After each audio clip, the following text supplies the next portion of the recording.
పరిశుద్ధాత్మ శక్తి మనలో ఎంత నింపబడితే అంతగా శారీరక క్రియలను చంపటానికి మనకు బలము చేకూరుతుంది. మీరు ఏదో ఉంటుంది కదండి, డబ్ల్యూడబ్ల్యూ రెజ్లింగు, అట్లా బరిగొడ్లు బాదుకుంటాడు, కుర్చీలు తీసుకొని ఎట్టు పడితే అటు కొట్టుకుంటూ ఉంటారు. ఐడియా ఉందా మీకు? అది రెజ్లింగ్, కొట్టుకుంటూ ఉంటారు. ఇప్పుడు వాడు అల్పాహారం తీసుకుంటే వాడు తట్టుకుంటాడు, ఆ తన్నులకి సచ్చి ఊరుకుంటాడు. ఒక పక్క పట్టుకొని బాత్తా ఉంటే ఒక పక్క లేచి వస్తూ ఉంటాడు. వాడు ఏ టైపులో తింటే అట్ట తయారయ్యాడు. 150 కేజీలు 170 కేజీలు దాకా ఉంటారు ఒక్కొక్కడు. సుమో పైల వాళ్ళు ఉంటారు తెలుసా?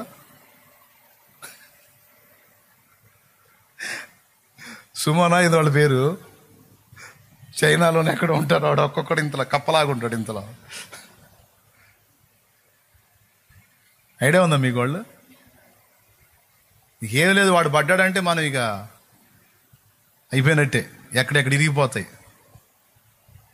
ఇంత లావు ఉంటారండి వాళ్ళు. వాళ్ళని చూస్తే అధిక బరువు అన్న సమస్య అనిపించదు మనకు అసలు. మనమేమో గట్టిగా 100 కిలోలకు వచ్చామంటేనే డాక్టర్లు మొత్తుకొని చెబుతారు, చాలా వెయిట్ తగ్గాలని. మరి వాడు 250 కేజీలు 350 కేజీలు 500 కేజీలు అర టన్ను. మరి వాళ్ళకి ఎందుకు గుండె జబ్బులు రావట్లేదో, వాళ్ళకి ఎందుకు హార్ట్ అటాకులు రావట్లేదో నాకు అర్థం కావట్లేదు. ఇక వాడికి అచ్చంగా అదే పని, దొరికినట్టు తింటమే. తినిక మన వాన పడ్డప్పుడు బయటకు వస్తాయి కప్పలు, భూగర్భంలో ఉండి ఊరి తలావై భయంకరంగా బయటకు వస్తాయి బాగా వర్షం పడ్డప్పుడు. ఐడియా ఉందా మీకు? చూసారా? వాటిని ఏదో అంటారు ఏ కప్పలో. సేమ్ అట్టు ఉంటాడు. దేవునికి స్తోత్రం. వాడు రోజుకి ఎన్ని పౌండ్ల ఆహారం తింటుంటాడు ఒక ఎత్తుకొచ్చి. ఇక దొరికింది అన్నట్టు తింటాను. ఇప్పుడు నేను ఆ సంగతి ఎందుకు చెప్పాను? మీరు కూడా ఆ విధంగా తిని కాదు, అందుకు కాదు చెప్పింది. మీరు భౌతికంగా అద్దుగా వాళ్ళురా చూడు ఎట్టున్నారో, వాళ్ళు 300 కేజీలు 400 కేజీలు అర టన్ను, అంత భయంకరంగా ఉంటారు వాళ్ళు. అడ్డుగా చాలరా ఇంక వేరే పుట్ట వద్దురా, సరిపోయాడు వాడు. వాడికి లేదేందండి హార్ట్ అటాక్. దేవునికి స్తోత్రం, హల్లెలూయా. మరి కొంచెం లావు అవగానే హార్ట్ అటాక్ అంటే ముందు అసలు సహజంగా వచ్చే హార్ట్ అటాక్ సంగతి అవగానే వీళ్ళు జనాల దెబ్బగా వచ్చేస్తుంది. ఆ సైజులో తయారైనడు వాడు ఎంత వెయిట్ ఉంటాడు నిర్వహించండి. అరటన్ను తక్కువ ఉంటాడా? కాట కూడా గడగడలాడిపోద్దాడు ఎక్కితే. దేవునికి స్తోత్రం, అంతున్నాడు చూడు. అయితే స్పిరిచువల్గా ఆత్మ సంబంధముగా మనము అంత బలిష్ఠులం కావాలి. అది ఇక్కడ పాయింట్. ఆత్మ సంబంధంగా అంత బలిష్ఠులం కావాలి. మనమేమో ఆత్మ సంబంధమైన విషయాల్లో బలిష్ఠులం కాకుండా భౌతిక విషయాల్లో బలిష్ఠులమై ఉండున్నట్లు తెంపు లేకుండా రోజుకి 5 సార్లు తింటాం. 3 సార్లు ఫుడ్ తింటాం. మధ్యలో 11ంటికి ఒక రౌండ్, సాయంత్రం 5ంటికి ఒక రౌండ్ అదనపు ఫుడ్.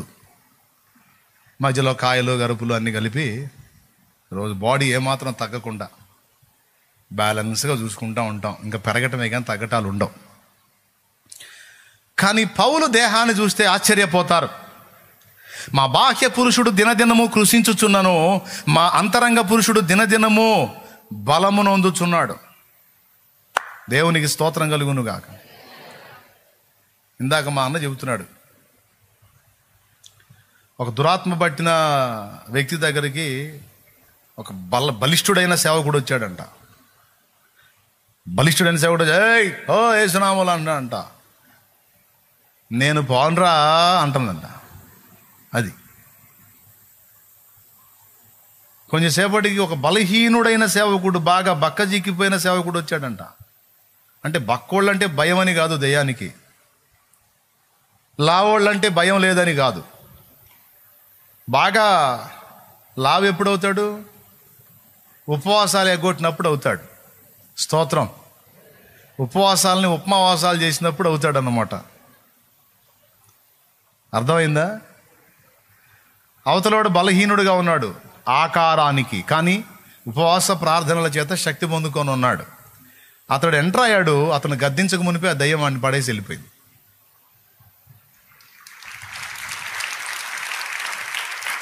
అంటే ఇప్పుడు చెప్పండి, శరీరరీత్యా బలమైన వాడు దయ్యాన్ని గద్దించలేకపోయాడు. ఎందుకు? ఉపవాస ప్రార్థన అనుభవం కోల్పోయాడు. శరీరరీత్యా ఉపవాసం ఉండి బలహీనపడ దేహాన్ని కంట్రోల్ చేసుకొని దేవుని ఆత్మశక్తితో నింపబడి, పౌలు అన్నాడు, బాహ్య దేహం కృషించుచున్నది, ఆత్మీయంగా మేము బలంగా ఉన్నాం. ఎంత అంటే దేవుని ఎదుట దుర్గములను పడద్రోయ జాలి కలిగినంత బలమైన ఆయుధములు కలిగి ఉన్నాం, అంత బలవంతులుగా కూడా మేము ఉన్నామన్నాడు ఆయన. కానీ వెలిచూపులకు చూస్తే పౌలు చాలా బలహీనుడుగా కనపడతాడు. కానీ పుతోను అనే దయ్యం, వాళ్ళందరూ దేవతగా ఆరాధించుకుంటూ ఉన్నారు దాన్ని. పుతోను అనే మాటకి నిఘంటువులో చదివా, నాగమ్మవారు అని రాసింది అక్కడ. ఆ ఆత్మ చేత ఒక అమ్మాయి శోధించబడతా ఉంటే ఒకే ఒక గద్దింపు, మళ్ళీ చేతులుంచి ప్రార్థన చేసింది లేదు, పట్టుకొని బాధింది లేదు, కోడాలు తీసుకొని కొట్టింది లేదు. పోతా పోతా దాని వైపు తిరిగి, యేసు నామములో నీకు ఆజ్ఞాపిస్తున్నాను, ఆ బిడ్డని విడిచిపో అన్నాడు. అంతే, ఇంకా అక్కడ పడేసి వెళ్ళిపోయింది. బాహ్యరీత్యా బలహీనుడుగా కనపడుతున్న పౌలు ఆజ్ఞాపిస్తే దయ్యాలు పారిపోయినాయి. ఇందాక సంభాషణలో ఈ మాటలు డిస్కషన్ చేసుకుందాం. ఒక మాట చెప్తా, మంచి మాట, ఆణిముత్యం లాంటి మాట. యేసు ప్రభు తండ్రితో గంటల గంటలు గంటల గంటలు గంటల గంటలు గంటల గంటలు గడిపాడు, పూటలు పూటలు గడిపాడు. ఆయన లైన్లోకి వస్తే దయ్యాలు క్షణాల్లో పారిపోయినాయి, రోగాలు క్షణాల్లో పారిపోయినాయి, సమస్యలు క్షణాల్లో పారిపోయినాయి. దేవునితో ఎక్కువ సమయం ఉన్నందున ఆ శక్తితో నింపబడి ఈ లైన్లోకి వస్తే దయ్యాలు, రోగాలు, సమస్యలు క్షణాలలో పారిపోయినాయి. ఎక్కడ గంటలు ఎక్కువ గడిపితే.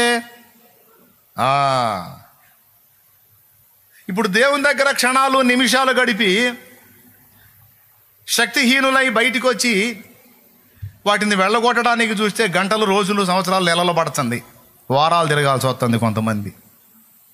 స్తోత్రం. చూడు ఎంత ఫరక్ ఉందో, ఎంత తేడా ఉందో చూడు. భలే మాట కది, రాసుకోవాల్సిన మాట తెలివైన వాళ్ళు. దేవునితో గంటల గంటల గంటల గంటల గడిపిన వాడు సామాన్య మనుషుల మధ్యలోనికి వచ్చి తను ఆజ్ఞాపించినప్పుడు దయ్యాలు క్షణాలలో పారిపోయినాయి, సమస్యలు క్షణాలలో వదిలినాయి, రోగాలు క్షణాలలో వదిలిపోయినాయి. దేవునికి తక్కువ సమయం ఇచ్చి శక్తితో నింపబడని వాడు వచ్చి మొత్తుకున్నా పని కావటల్లా. ఎందుకైంది? శక్తి ఏది? శరీరాన్ని జయించడానికి తనకే శక్తి లేదు, తను గెలవటమే కష్టమైతే ఇంకా లోకస్తుల్ని బాగు చేసేది ఎక్కడ? ఇతరులను మండించేది ఎక్కడ? ఇతరులను స్వస్థపరిచేది ఎక్కడ? ఇతరులకు విడుదల ఇచ్చేది ఎక్కడ? ముందు ఏం నిలవడమే కష్టమైందే. కారణం దేవునికి ఎక్కువ టైం ఇవ్వకపోవటం, దేవుని దగ్గర నిరుపు నిదానం కలిగి కూర్చోకపోవటం. దేవుని దగ్గర రోజులు రోజులు గడిపిన మోషే ముఖ చర్మం ప్రకాశించింది. అరే దానికి అసలు విలువ ఇవ్వకుండా అంత పై పైన తిరుగుతా కార్యాలు జరగాలంటే ఎట్లా జరుగుతాయి బాబు? అది విశ్వాసులకైనా సేవకులకైనా జరగదు.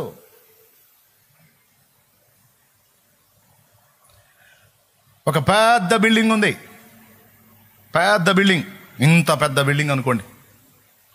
అందులో పెద్ద పెద్ద లైట్లు ఉన్నాయి, ఫ్యాన్లు ఉన్నాయి, వందలాది ఫ్యాన్లు ఉన్నాయి, ఏసీలు ఉన్నాయి, అన్నీ ఉన్నాయి, అన్ని క్వాలిటీ కంపెనీ ఐటమ్. కానీ ఒక్కటి పని చేయట్లా. అదేంది? అన్ని బ్రాండెడ్ అయింది, ఒకటి పని చేయకపోవడం, పని చేయట్లే. ఎందుకు తెలుసా? వీటన్నిటినీ తిప్పగలిగే శక్తినిచ్చేటువంటి విద్యుత్కి కనెక్షన్ ఇవ్వాల. స్తోత్రం. ఇంకెట్లా? ఎంత బ్రాండెడ్ ఆ వస్తువైనా, ఎంత కంపెనీ ఐటమ్ అయినా, ఎంత పెద్దదైనా చిన్నదైనా, పవర్ సప్లై లేనప్పుడు అవన్నీ అంతే ఆగిపోతాయి. ఒక పవర్ మెయిన్ లైన్తో ఒక లింక్ ఇచ్చామంటే మొత్తం సర్రమని తిరుగుతాయి. స్తోత్రం. ఇప్పుడు సేవకులు కానీ విశ్వాసులు కానీ ఎవరైనా సరే చాలా వరకు మెయిన్ లైన్తో కనెక్షన్ కట్ చేసుకొని ఉన్నారు. కనెక్షన్ ఏర్పాటు చేసుకోవాలా. దేవుని దగ్గర నుండి శక్తి పొందుకోవాలి. ఆ శక్తి మనం నిలబడటానికి, ఇతరులను నిలబెట్టడానికి ఉపయోగపడుతుంది. ఆ విలువని గుర్తుపట్టాలి. వినేటప్పుడు బాగానే ఉంటుంది, అరే కరెక్టే కదా అనిపిస్తుంది, తీర్మానాలు కూడా జరుగుతున్నాయి. కానీ 2-3 రోజులను ఇది మర్చిపోయేటట్టు చేస్తున్నాడు సైతాను. అలా కాకుండా దీన్ని గ్రహింపులో పెట్టుకొని సాధన చేస్తే ఎట్లుంటుంది ఊహించండి ఒక్కసారి.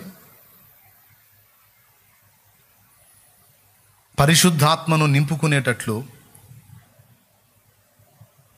ఈ పైలవాన్లు దొరికినట్టు తిని 50 కేజీలోడు 500 కేజీలు అయినట్టు దేవుని వాక్యాన్ని తినాలి, ప్రార్థనా అనుభవంలో కొనసాగాలి, దేవునికి సంబంధించిన విషయాలతో నింపుకుంటా ఉండాలి. పరిశుద్ధాత్మ అందించే విషయాలన్నింటినీ నింపుకుంటా ఉండాలి. అది జరగాల్సింది. తిండి పిచ్చి, నిద్ర పిచ్చి, లోక భోగాల పిచ్చి, లోక ఆశల పిచ్చి, లోక వ్యామోహాల పిచ్చిలో ఉన్నోడు వాడు బాగుపడటమే కష్టం. ఇక లోకుల్ని ఏం బాగు చేస్తాడు? తను బాగుండి లోకుల్ని బాగు చేయాలంటే ముందు తను సరిచేయబడాలి. ఆ వ్యామోహాల్లోంచి ముందు బయటికి రావాలి. మితముగా నామమాత్రంగా లోకంలో ఉన్నామట్టు ఉండాలి. ఎక్కువ శాతం దేవుని ఆత్మ సంబంధమైన విషయాలు లోపలికి నింపుకుంటూ ఉండాలి. పౌలన్న మాట అనాలి, మా బాహ్య పురుషుడు అంటే మా బయటి కనబడుతున్న దేహం దినదినము కృషించుచున్నను, మా అంతరంగ పురుషుడు దినదిన ప్రవర్ధమానముగా వర్ధిల్లుచున్నాడన్న మాట మనం మాట్లాడాలి. ఆ మెట్టుకు రావాలి.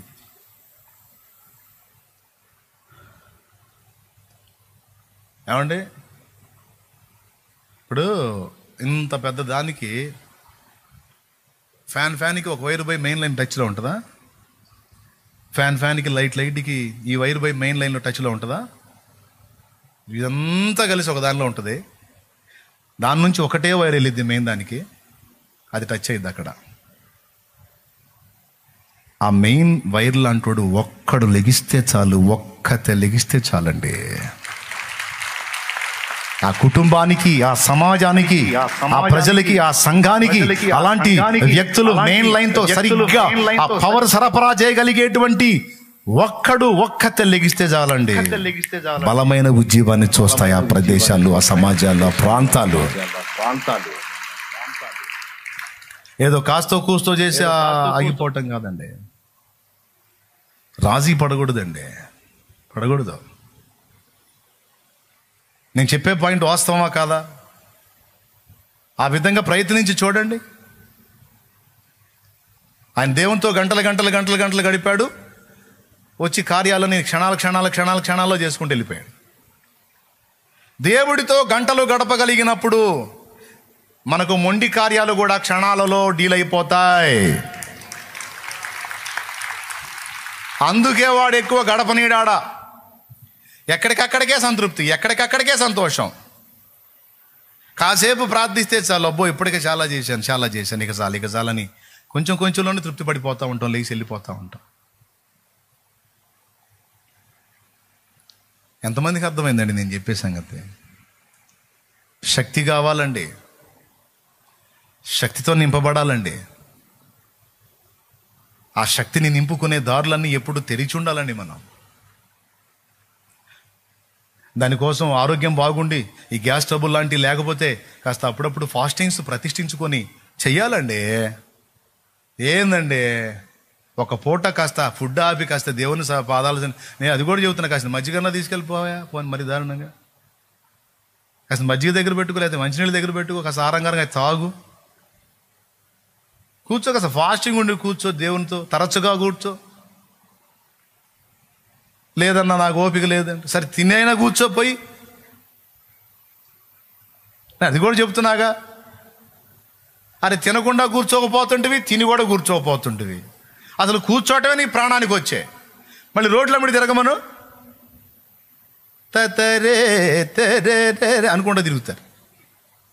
పనికి మాలిన పనులు చేయమను, చెత్త అన్ని చూడమను. ఆ చెత్త వాటిలో ఆకర్షణ ఉంటుంది, వాటిని చూడటానికి మా సమయాలు గంటలు. సెల్ ఫోన్ ఇచ్చి చూడండి, ఏం లేదు. సీసీ కెమెరా పెట్టుకొని వాళ్ళ ఇంట్లో సీసీ కెమెరా పెట్టి సెల్ ఫోన్ ఇచ్చి చూడండి, ముఖం అటు తిప్పితే ఒట్టు. బానిసలుగా బతుకుతున్నారు ఈరోజు చాలామంది. నిర్జీవ వస్తువులకు బానిసలు అయిపోయారు. భక్తి కూడా నాశనం అయిపోయింది. ఎప్పుడు మోకాళ్ళుని దేవుని సన్నిధిని వెతుక్కునేటువంటి పరిశుద్ధుల భక్తి కూడా నాశనం అయిపోయింది ఈరోజు సెల్ ఫోన్ ద్వారా. కొంతమంది ఏమో భక్తిలో బలపడుతుంటే, కొంతమంది భక్తి ఏమో పాడైపోయింది. భక్తులేమో అందులో లోకాన్ని చూసి చెడిపోయారు, దేవుడికి సమయం ఇవ్వకుండా చెత్తగా సమయం ఇచ్చి పాడైపోయారు. ఒకప్పుడు భక్తిహీనులుగా ఉన్నవాళ్ళేమో ఇందులో నుంచి వచ్చే వాక్యాలు విని వాళ్ళు దేవుని కనెక్ట్ అయ్యారు. చాలామంది నాతో చెప్పారు, ఆ ఫోన్లో మీ వాక్యం విని మీ మెసేజ్ విని నేను దేవుని కనెక్ట్ అయ్యి ఇప్పుడు దేవుని కృపను బట్టి బలంగా ఉన్నాను అన్న. వందనాలు నాయన అనుకుంటా. కొంతమందిని చూస్తే సంతోషం కలుగుతుంది, కొంతమందిని చూస్తే బాధ కలుగుతుంది. సెల్ ఫోన్ లైన్లోకి వచ్చిన కొంతమంది భక్తి చెడిపోయింది, దేవునితో గడిపే సమయం పోయింది. అందుకే దేవునితో సమయం ఎక్కువ లేనందున సంవత్సరాల తరబడి తన్నులాడుతున్నారు. ఓపెన్గా చెప్తున్నా, సమస్యలతో సంవత్సరాల తరబడి గుంజులాడుతూ ఉన్నారు, పోరాడుతూ ఉన్నారు. యేసయ్య సంవత్సరాల తరబడి పోరాడా? అపోస్తలులు సంవత్సరాల తరబడి పోరాడారా సమస్యలతో? క్షణాలే, నిమిషాలే. మొండి సమస్యలు కూడా క్షణాలలో వాళ్ళని వదిలిపోయినాయి, నిమిషాలలో వదిలిపోయినాయి. కారణం వారు దేవునితో ఉన్నట్టు నేర్చుకున్నారు. అపోస్తలులు నేర్చుకున్నారు, ప్రభు చేశాడా పని. పాత నిబంధన ప్రవక్తలు చేశారు, భక్తులు చేశారు.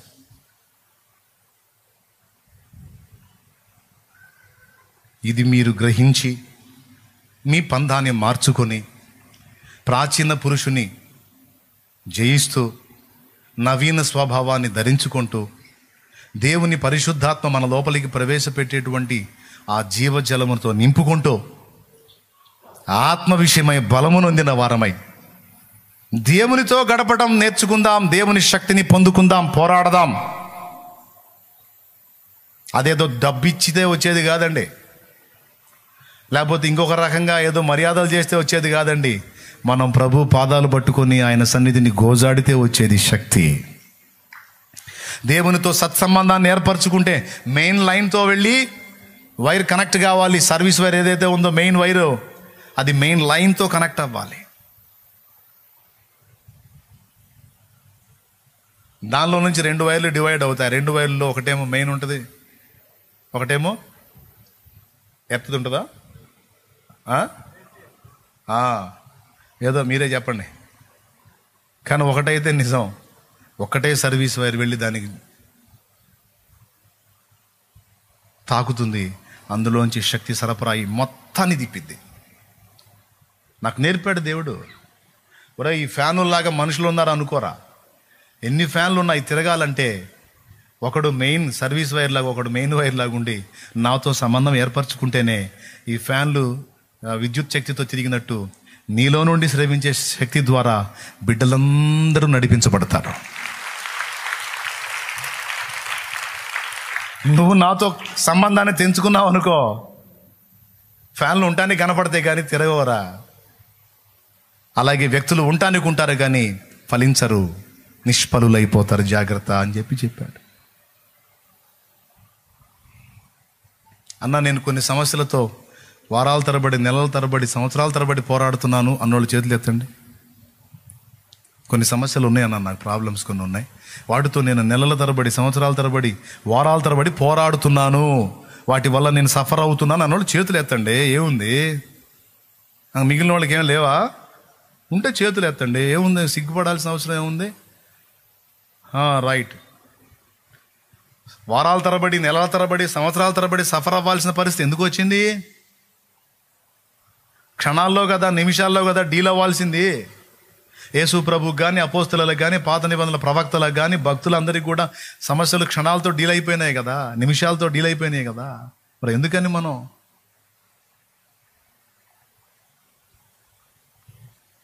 ఎందుకు చెప్పనా? ఇప్పుడు నేను అక్కడ ఎత్తు కుర్చీ ఒకటి వేసుకొని ఆ ఫ్యాన్ నేనే తిప్పాను అనుకో, ఎన్ని సంవత్సరాలు తిప్పితే గాలి రావాలి కిందకి? అట్టుంది మన బతుకు. పట్టుకోవాల్సినోడు పట్టుకోవాలి, కార్యాన్ని నెరవేర్చాల్సినోడు నెరవేర్చాలి, కదలాల్సినోడు కదలాలి మన కోసం. ఆయన కదలాలంటే మనం పని చాలించాలి. మనం పని చేసినంత వరకు దేవుడు సరే పా అంటాడు. పరిగెత్తుతున్నావుగా తెగ పొద్దున్న నుంచి, నిద్ర లేవగానే పరిగెత్తున్నావుగా సరిపో అంటాడు.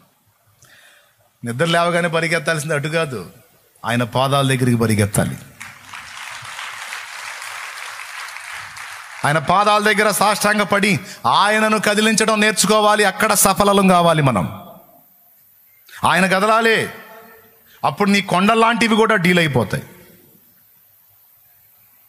దేవుణ్ణి కదిలించటం నేర్చుకోవాలి. అరే వదిలేశారండి, ఈరోజు వదిలేశారా? పట్టించుకోవటమే మానుకున్నారు. నేను చూస్తూ ఉంటాను. నాకు ఏ కొంచెం అవకాశం దొరికినా పోయి ప్రార్థన తోటలో ఉంటాను, ప్రార్థనలో దేవునితో ఉంటాను. అక్కడికి వెళ్ళానంటే దేవుడికి ముందే చెప్తాను, ఇక్కడికి వచ్చానంటే నీతో గడపడానికి వచ్చాను ప్రభా, నీకు స్తోత్రం అని. కూర్చుంటాను, నడుస్తాను, ఆ మంచి ఎక్కుతాను, మాట్లాడుకుంటూ ఉంటాను. నేను ఆయనతో, ఆయన ఆలోచనలు, ఆయన తలంపులు, ఆయనతో వ్యవహరిస్తూ ఉంటాను. నాలాంటి పిచ్చోళ్ళు ఎవరైనా తగులుతారేమో చూస్తూ ఉంటా. అంటే నేను గొప్పవాడిని కాదు, ఈ ఆకలి నాకుందా, ఇంకా నాలాంటి ఆకలి ఇంకెవరికన్నా ఉందా అని వెతుక్కుంటా. ఎవరన్నా అందులో కనపడ్డారంటే వాళ్ళకి నా హృదయంలో చాలా స్థానం, గొప్ప స్థానం ఉంటుంది. మళ్ళీ వచ్చిన వాళ్ళు నన్ను ఎత్తుక్కుంటా నా దగ్గరికి వచ్చారనుకో, సిరాకు పుట్టిద్ది. అన్నయ్య వందనాలు అన్నయ్య, నీకోసమే వచ్చాను అన్నయ్య అంటే చిత్ర పుట్టిద్ది. ఖచ్చితంగా నేను కనపడ్డా నా దగ్గర రాకూడదు, వెళ్ళి మోకాళ్ళు వేయాలా ప్రభువా అని. వాళ్ళు నాకు ఇష్టం, వాళ్ళు కావాలా, అట్లాంటి వాళ్ళు కావాలా. కొంతమంది అట్ట కాదు, పొద్దున్న నుంచి సాయంత్రం దాకా అయినా సరే నేను ఆ మంచి దిగిందాకా అట్టనే ఉంటా. అయ్యో అన్నయ్య దిగాడా, మంచి దిగలేదా, 4 గంటలు అయింది అయ్యో వచ్చి, ఏం కర్మ, ఏం దరిద్రం. ఈ 4 గంటలు దేవుని ముందు మోకాళ్ళు వేస్తే ఇంటికాడ నుంచి ఫోన్ వచ్చేది, ఆ సమస్య తీరిందని. తెలివి తక్కువతనం కదా. 4 గంటలు నా కోసం, ఒక మనిషి కోసం నిరీక్షించకపోతే ఆ 4 గంటలు యేసయ్యా నువ్వు కదులు అని మోకాళ్ళు వేస్తే ఎంత బాగుండేది. సరే మోకాళ్ళు వేయలేవు, నిలబడి యేసయ్యా ఇదిగో నీ కార్యం కోసమే నిలబడ్డానయ్యా అంటే ఎంత బాగుండేది. శాలేమరాజు అక్కడ ఉంటాడు మంచి మీద, కానీ యేసయ్య పోయి కార్యం చేసేవాడు కదా.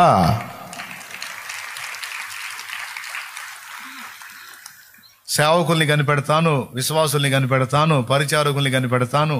ఎవరున్నారు, ఈ రహస్యాన్ని గుర్తుపెట్టిన వాళ్ళు ఎవరున్నారని నా కళ్ళు ఎతుకుతా ఉంటాయి. మరేం మైండ్ పోయి అనుకున్నావా? మీరు నాకు కనీసం గుడ్లు కొనుక్కున్నా అన్న డబ్బులు కూడా తీసుకెళ్ళి పెట్టాడా?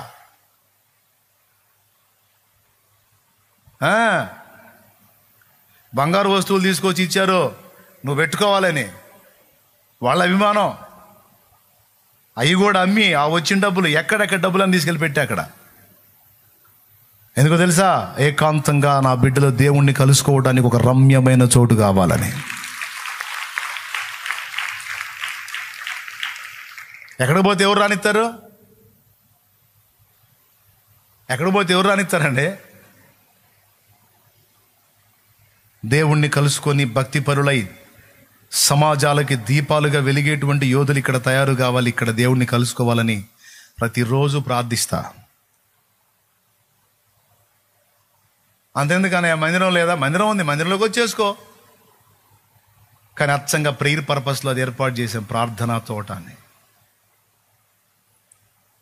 నువ్వు గదులు నలుగురిని గదిలిచ్చు, వేయండి, మోకాళ్ళు వేయండి, దేవుని సన్నిధిలో గడపండి. ఉపవాసం ఉండగలిగితే ఉండండి, లేకపోతే తినండి, అంత తెచ్చుకొని తిని గడపండి. అట్లా దేవునితో కనెక్షన్ ఏర్పాటు చేసుకున్న వాళ్ళు, దేవునితో కనెక్ట్ అయిన వాళ్ళే భవిష్యత్తు సంఘానికి దీవెనకరమైన పాత్రలు అవుతారు. వాళ్ళు వర్ధిల్లుతారు, వాళ్ళ ద్వారా కార్యాలు జరుగుతాయి. ఈ ఊరు వాళ్ళకి, ఇక్కడ చుట్టుపక్కల వాళ్ళకి ఛాన్స్ ఉందన్నయ్య, మరి మాకు లేదు. కానీ నీకు ఉన్న దగ్గర పోవయ్యా, ఎక్కడో దారి చూసుకొని దేవునితో గడపడానికి సమయం కేటాయించవయ్యా. దేవునితో, దేవుడు ముఖ్యమయ్యా. ఆయనతో ఎంత ఎక్కువ సమయం నువ్వు స్పెండ్ చేసి బలం పొందుకుంటావో సమస్యలు అంత తొందరగా వదిలిపోతాయి.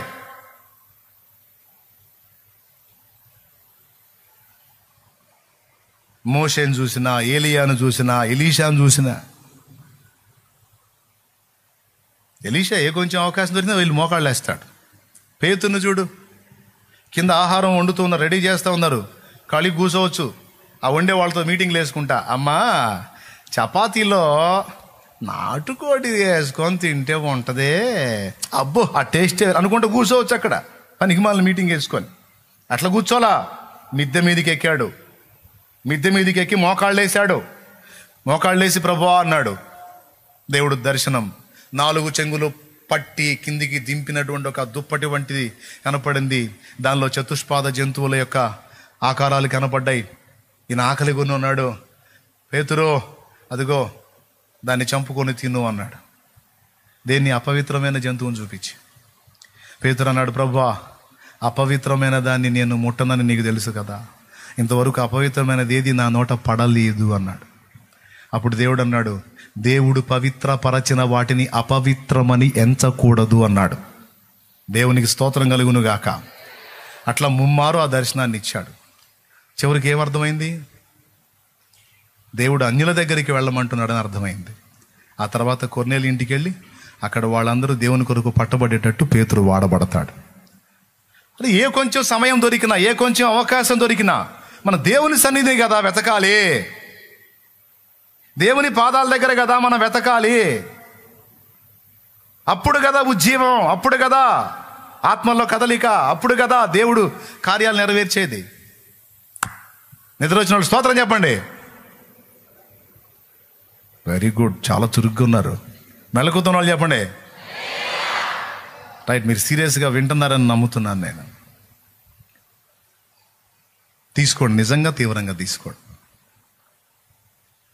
ప్రతి విశ్వాసి, ప్రతి పరిచారకుడు, ప్రతి సేవకుడు నామకార్థుల్లాగా, వేషధారుల్లాగా ఉండొద్దు. దేవునితో గడిపేవాళ్ళు కండి. చూడండి, 2 వచనాలు నేను మీకు చూపిస్తాను. అపవిత్రాత్మలను వెళ్ళగొట్టే అధికారము దేవుడు ఇచ్చాడని బైబిల్లో రాస్తుంది. కానీ ఆ శక్తి ఎలా వచ్చిందో ఆ రహస్యాన్ని ప్రభు చెప్పాడు. అపవిత్రాత్మల్ని వెళ్ళగొట్టే శక్తి ఎలా వచ్చింది, రోగాలను గద్దించే శక్తి ఎలా వచ్చిందో యేసు ప్రభువే చెప్పాడు, చూపించాడు, వాక్యంలో రాయించాడు. మార్కు 3:13 చూడు. ఆయన కొండ ఎక్కి తనకిష్టమైన వారిని పిలువగా వారు ఆయన యొద్దకు వచ్చిరి. వారు తనతో కూడా ఉండునట్లును దయ్యములను వెళ్ళగొట్టు అధికారము గలవారై సువార్త ప్రకటించుటకును వారిని పంపవలెనని ఆయన 12 మందిని నియమించెను. దేవునికి స్తోత్రం కలుగును గాక. మొట్టమొదటి పాయింట్ ఏంటి? వారు తనతో కూడా ఉండునట్లు. నేను చెప్తున్నా, ఇన్ని ఫ్యాన్లు కాదు, ఇంకా ఇన్ని ఫ్యాన్లు తిరగాలన్నా సరే మెయిన్ లైన్కి ఒక వైర్ లింక్ ఉండాలి. మెయిన్ లైన్కి ఒక వైర్ లింక్ ఉండాలి.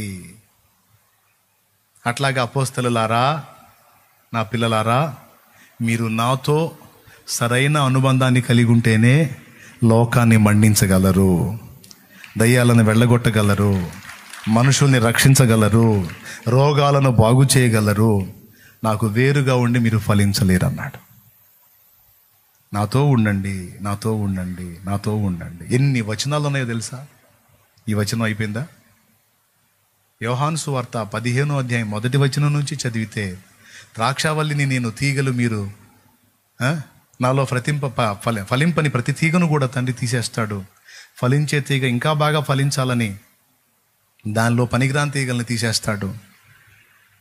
ద్రాక్షావల్లిని నేను, తీగలు మీరు, నాకు వేరుగా ఉండి మీరు ఫలించలేరన్నాడు. నాకు వేరుగా ఉండి ఫలించలేరు, నాతో ఉండాలి, నాతో అంటుకట్టబడి ఉండాలి. శక్తి ఎప్పుడూ నా నుండి మీకు సరఫరా అవుతూ ఉండాలి. ప్రభావం ఎప్పుడు నా నుండి మీకు సరఫరా అవుతూ ఉండాలి. ఎప్పుడు సరఫరా అయింది?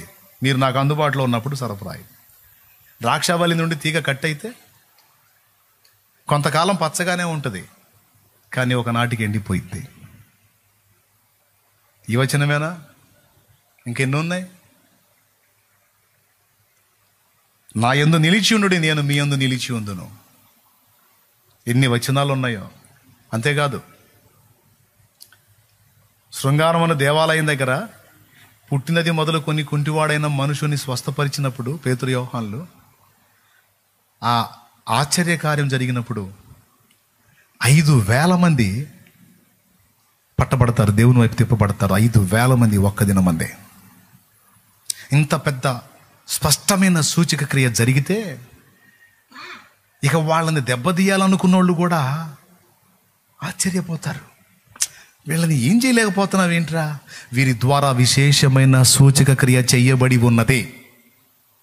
ఇప్పుడు మనం ఏం చేసినా జనం మన రాళ్ళు తీసుకొని కొడతారు అని వాళ్ళు విభ్రాంతి నొంది, వాళ్ళు పేతురు, యోహాన్ల ధైర్యం చూచినప్పుడు వాళ్ళు ఇలా అనుకున్నారట. 4వ అధ్యాయం, అపోస్తలుల కార్యం 4వ అధ్యాయం 13వ వచనం. వారు పేతురు, యోహాన్ల ధైర్యమును చూచినప్పుడు వారు విత్తిలేని పాములను గ్రహించి ఆశ్చర్యపడి వారు యేసుతో కూడా ఉండిన వారిని గుర్తెరిగిరి. అది వాళ్ళ రహస్యం. ఈ శక్తి వీళ్ళకి ఎక్కడి నుంచి వచ్చింది? ఈ బలం వీళ్ళకి ఎక్కడి నుంచి వచ్చింది? వెండి బంగారంలో నా యొద్ద లేవు గాని నాకు కలిగినదే నీకు ఇచ్చుచున్నాను. ఏం కలిగింది? యేసు నామమును కలిగి ఉన్నారట. చదవండి ఒక్కసారి ఆ మాట, ఎంత బాగుంటుందో చూడండి.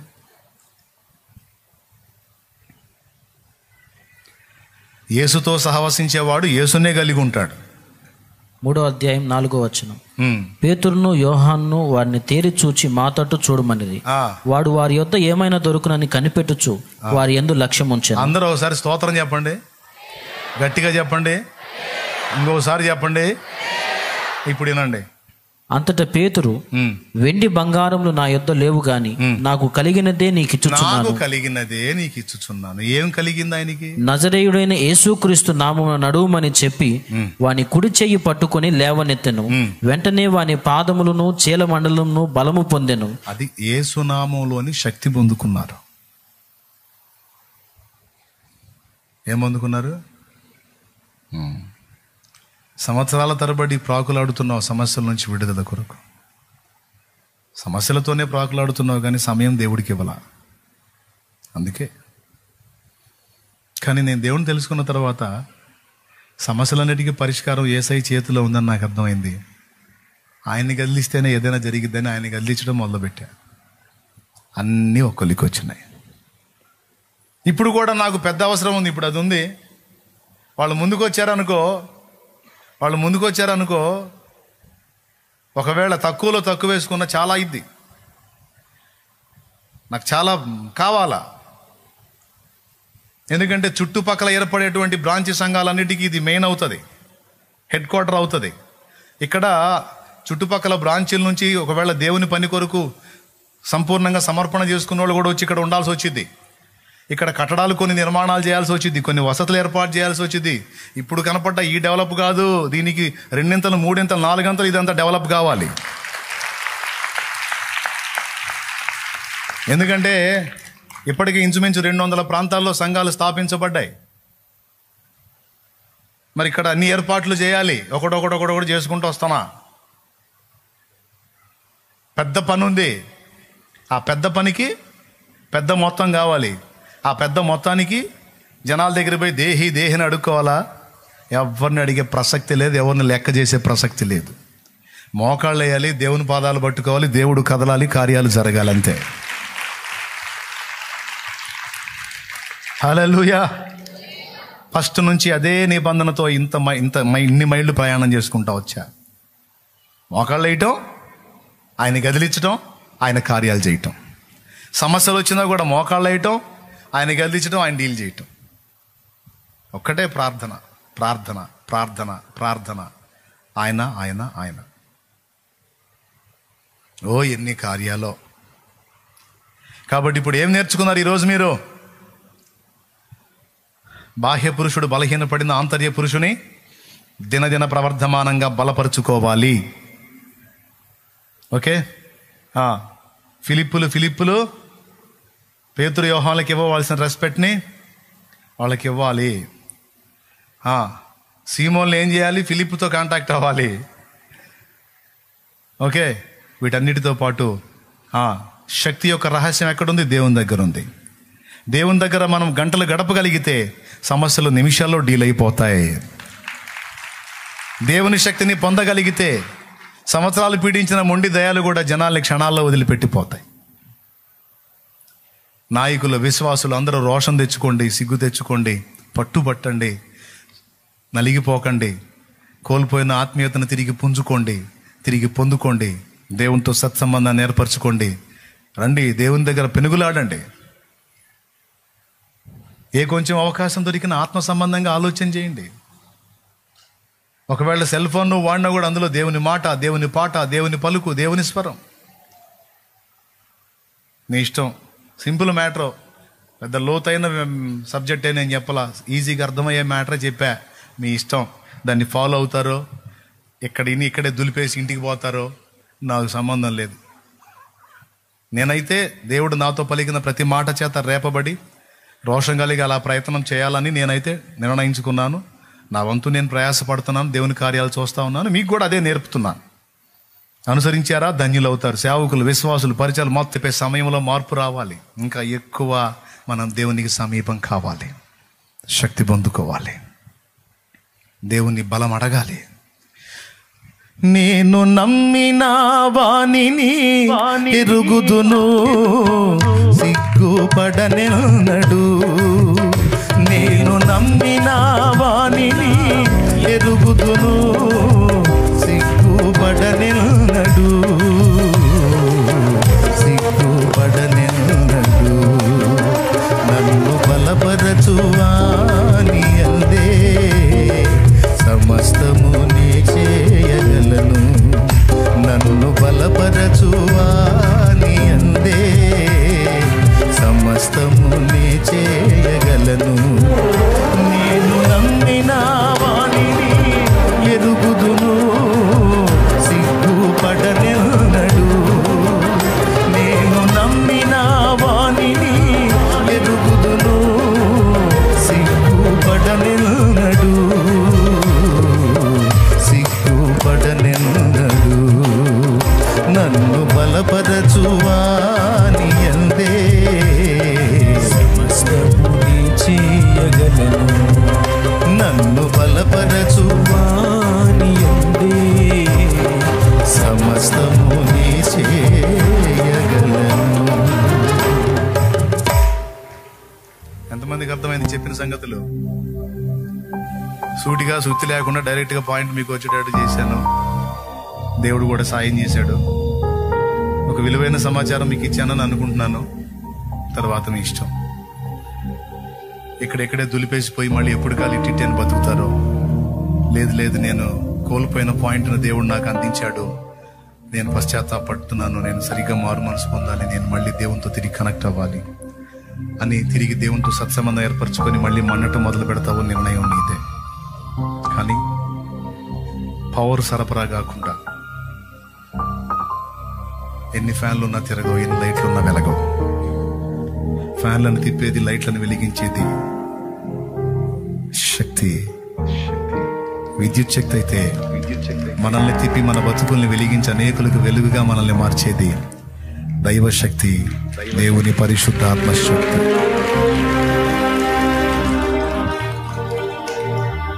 ఇంకా ఎవరి చేతుల కోసమో నువ్వు దయ చూపాల్సిన ఎవరి దయ కోసమో నువ్వు వెంపలాడాల్సిన అవసరంలా, ఎవరి చేతుల కోసం నువ్వు ప్రాకులాడాల్సిన అవసరం.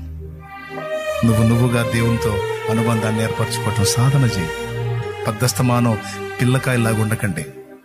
పొద్దస్తమానం ఎదుగుబొదుగు లేని పిల్లకాయలాగా ఉండకండి. ఒక్కొక్కడు దేవునితో సంబంధం ఏర్పరచుకొని ఇక్కడ ఉన్నోళ్ళందరూ అలా దేవునితో లింక్ అయితే ఎలా ఉంటుందో ఊహించుకోండి. సమాజ రూపురేఖలు ఎలా ఉంటాయో ఊహించుకోండి. ఎంత ఉద్యోగం వచ్చిందో ఊహించుకోండి ఒకసారి. ఇక్కడున్న సేవకులు కూడా ఈ విషయాల్లో పరివర్తన చెంది నేను చెప్పినట్లుగా దేవునితో ఎక్కువ సమయం గడపటం, ఆ శక్తి పొందుకోవటం, వచ్చి దేవుని కొరకు కార్యాలు చేయటం అనే కార్యాన్ని వాళ్ళు నిజంగా సీరియస్గా తీసుకోగలిగితే గొప్ప ఉద్యోగాన్ని మీ ప్రాంతాల్లో మీ సేవల్లో కూడా మీరు చూడగలుగుతారు. నా లెక్క అంతేనండి. చేస్తే రోషంగానే చేయాలా, పడితే గట్టిగానే పట్టాల పట్టు. చచ్చుదద్దమ్మల వ్యవహారం నాకు ఇష్టం ఉండదు. అంతే. ఏదో అల్పమైన వాటితో అంతవరకు తృప్తి చెంది అంతవరకు ఆనందపడే వ్యవహారం నాకు నచ్చదు. తాకితే గట్టిగానే తాకాలి, గొప్ప ఉద్యోగాన్నే చూడాలి. అంతే. రాజీ పడి బతకడం నాకు ఇష్టం లేదు. అరాకొరా చూసుకొని అబ్బో అనుకొని మురిసిపోయే వ్యవహారం నాకు నచ్చదు. చేయాలి, ఇంకా చేయాలి. బలమైన ఉద్యోగాన్ని చూడాలి. ఏం చేస్తారు మరి? దేవుడితో గడుపుతారా? సెల్ ఫోన్తో గడుపుతారా? ఇప్పుడు సెల్ ఫోన్ కూడా కాదు, టీవీలోకే ఎన్ని వచ్చినాయి. సెల్ ఫోన్ చూసి కళ్ళు లాగుతున్నాయి బిడ్డలకు పాపం. అందుకని పెద్ద పెట్టుకుంటారు ఇళ్లలో. పెద్ద పెట్టుకొని అంత రిమోట్తోనే యూట్యూబ్ కావాలంటే వచ్చింది, నెట్ కావాలంటే వచ్చింది, గూగుల్ వచ్చింది, నెట్ఫ్లిక్స్ వచ్చింది.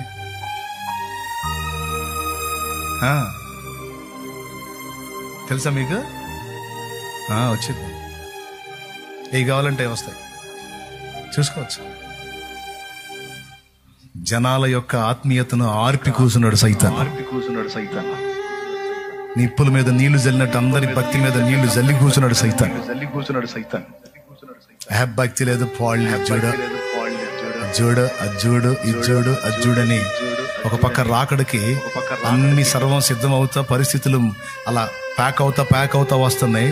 దాని స్పర్శనే వదిలేసుకొని ఈ నేత్రాశ పాపంలో మునిగి తేల్తా ఉన్నారు భక్తులతో సహా. ఇట్లాంటి మాటలు వినపడ్డప్పుడు అంటున్నారు కానీ 1-2 రోజులే, తర్వాత మళ్ళీ మామూలే. అంటే అంత వీక్ అయిపోయారు, రోషం కోల్పోయారు, స్పర్శ కోల్పోయారు, ఆత్మీయ స్పర్శ. వీళ్ళ వల్ల ఏం జరిగింది కార్యం? వీళ్ళ వల్ల ఏం వచ్చింది ఉద్యోగం? వీళ్ళు చేతులు ఉంచినప్పుడు ఏం జరిగింది ప్రజల్లో కార్యం? వీళ్ళు ప్రార్థించినప్పుడు ఏం జరిగింది ప్రజల్లో కార్యం? వీళ్ళు తాకినప్పుడు ఏం జరిగింది ప్రజల్లో కార్యం? వీళ్ళు సంచరించిన సమాజాల్లో ఏమొచ్చింది ఉజ్జీవం? మనం ఒక సమాజంలో సంచరించామంటే ఖచ్చితంగా ప్రభావం పనిచేయాలి, ఆత్మల్లో కార్యం జరగాలి. ఒక గడ్డ మీద మనం పని మొదలు పెట్టామంటే ఆ ప్రాంతాన్ని దేవుడు దర్శించిన దినములు కావాలి. ఆ దినములు చార్లెస్ జి ఫిన్నీ దినములు, ఆ ప్రాంతమును దేవుడు దర్శించిన దినములు.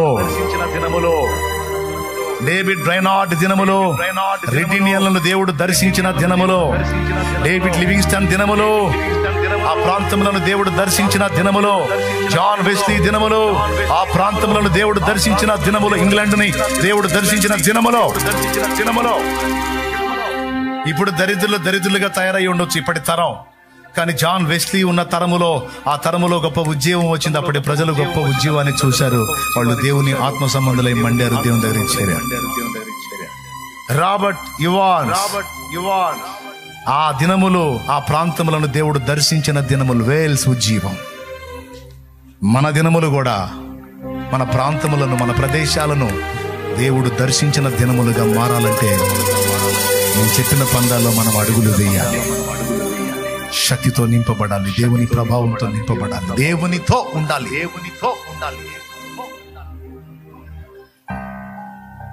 మరియమ్మ చెప్పింది అదే, ఆయన మీతో చెప్పున్నది. అందరు చెప్పండి, ఆయన మీతో చెప్పున్నది. ఏం చెప్పాడు? నాతో ఉండండి. పావురమా, నీ స్వరము మధురం, నీ ముఖం మనోహరం, నీ స్వరం నాకు వినబడనిమ్ము, నీ ముఖం నాకు కనబడనిమ్ము అన్నాడు. నువ్వేమో చెత్తవాటికి నీ ముఖం చూపించుకుంటూ కూర్చో, ఆయన ముందుగా. పనికిమాలిన స్థలాల్లో కూర్చుంటున్నావు నువ్వు, పనికిమాలిన వ్యాపకాల్లో కూర్చుంటున్నావు నువ్వు. నో నో నో, దేవునికి చూపించు నీ ముఖం. ఆ ముఖానికి వెలుగు వస్తుంది. దేవునికి వినిపించు నీ స్వరం. ఆ స్వరానికి దేవుడు అధికారం ఇస్తాడు. అది మాట్లాడినప్పుడు కార్యాలు జరుగుతాయి. లే, పైకి లేచి నిలబడు.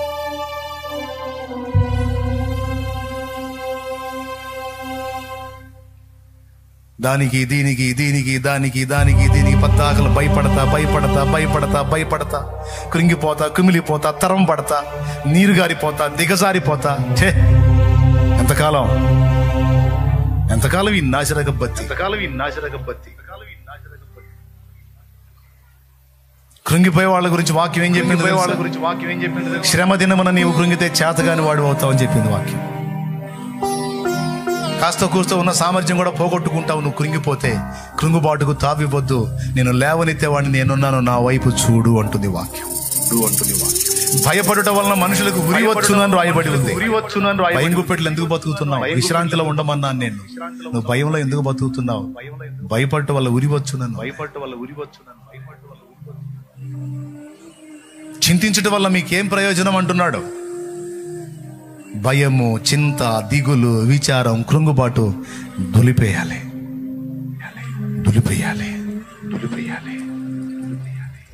సరిచేయబడాలి. విషన్న వదనాలతో ఉంటాం కాదు. దేవుని ప్రకాశం, దేవుని ఆనందం, దేవుని ముఖ ప్రకాశం మన ముఖాల్లో తేజరెల్లాలి. నువ్వే కృంగిపోయి, దిగులు పడి, విచారపడి, నీరు గారిపోయి, భయపడతా ఉండి నువ్వు సమాజాన్ని ఏం ప్రభావితం చేస్తావు? నీ బొంద ఏం ప్రభావితం చేస్తాను? నీ ముఖంలో దేవుని వెలుగు ప్రసరించాలి. ఎప్పుడన్నా చూడు ఆ తల్లి ముఖం ప్రకాశిస్తూ ఉంటది. ఆమె సమస్యలు లేవా, ఇరుకులేవే, ఎన్నన్నా ఉండనే, లెక్క కూడా చేయొద్దు. దేవుని బట్టి ఆమె ధైర్యంగా ఉంటది. ఎప్పుడు దేవుని అందరి విశ్రాంతిలో ఉంటది. ఆమె విశ్వాసము గలది. కార్యాలు కూడా దేవుడు అంతే చేస్తాడు.